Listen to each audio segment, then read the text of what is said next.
Assalamualaikum warahmatullahi wabarakatuh. Saya Ahmad Fauzi Zain, mahasiswa Fakultas Hukum Universitas Muslim Indonesia angkatan 2019. Di sini saya akan menjawab beberapa pertanyaan dari video Bapak Dr. Hardianto Janggi SHMH. Nomor 1, hak dan kewajiban advokat. Haknya ada dua, yaitu yang pertama tidak dapat dituntut baik secara perdata maupun pidana dalam menjalankan tugas profesinya dengan itikat baik untuk kepentingan klien dalam sidang pengadilan. 2. Berhak memperoleh informasi, data, dan dokumen lainnya baik dari instansi pemerintah maupun pihak lain yang berkaitan dengan kepentingan tersebut yang diperlukan untuk pembelaan kepentingan kliennya sesuai dengan peraturan perundang-undangan. Selain kewajibannya ada 4. Yang pertama, advokat dilarang membedakan klien berdasarkan jenis kelamin, agama, politik, keturunan, ras, budaya, dan latar belakang sosialnya. Ini artinya seorang advokat harus adil terhadap semua kliennya tanpa pandang bulu. Yang kedua, advokat harus merasakan semua yang diketahui dari sang klien, kecuali sudah ada ketentuan lain dari undang-undang. Yang ketiga, advokat dilarang untuk memiliki jabatan lain yang membutuhkan tenaga lebih sehingga merugikan profesinya sebagai advokat. Yang keempat, advokat yang sudah menjadi pejabat negara tidak boleh melakukan tugas sebagai advokat selama masih memiliki jabatan itu. Nomor 2, pada menit berapa dijelaskan syarat-syarat advokat dan sebutkan syarat-syarat tersebut pada menit kelima. Syaratnya adalah 1.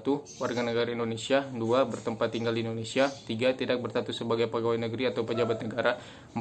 Berusia sekurang-kurangnya 25 tahun. 5. Berijazah sarjana yang berlatar belakang pendidikan tinggi hukum. 6. Lulus ujian yang diadakan oleh organisasi advokat. 7. Magang paling sedikit 2 tahun pada kantor advokat. 8. Tidak dapat dipidana karena melakukan tindak pidana kejahatan yang diancam dengan pidana penjara 5 tahun atau lebih. 9. Berperilaku baik, jujur, bertanggung jawab, adil, dan punya integritas yang tinggi. Nomor 3. Sebutkan jenis-jenis tindakan advokat. Tindakannya ada 4, yaitu 1. Teguran lisan. 2. Teguran tulisan. 3. Pemberhentian sementara dari profesinya selama 3-12 bulan. 4. Pemberhentian tetap dari profesinya. Nomor 4. Kasus advokat yang melanggar kode etik dan perundang-undangan.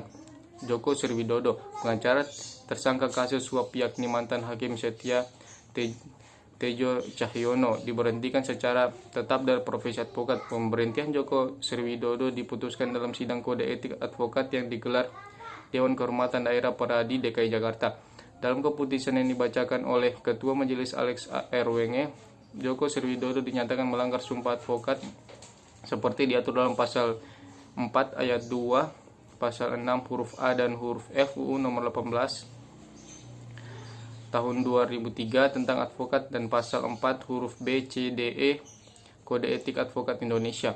Menghukum teradu diberhentikan tetap dari profesi advokat untuk tidak menjalankan profesi advokat baik dalam atau di luar pengadilan. Tegas Ketua Majelis Kehormatan Peradi DKI Jakarta, Alex Erwenge, di kantor Peradi Jakarta. Selain itu, majelis juga menghukum Joko Sriwidodo untuk membayar denda 3,5 juta. Menurut Ketua Majelis Erwenge, Joko Sriwidodo dianggap tidak menjalankan tugasnya sebagai advokat secara baik atau melanggar kode etik sebagai advokat saat mendampingi kliennya. Terdakwa Setia Budi dalam kasus suap terkait kasus korupsi Bansos Bandung. Joko Widodo dinyatakan telah menelantarkan Setia Budi seperti tidak membuatkan nota pembelaan, tidak hadir saat Setia Budi diperiksa,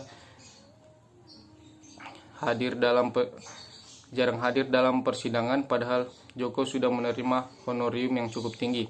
Sekian dari saya. Assalamualaikum warahmatullahi wabarakatuh.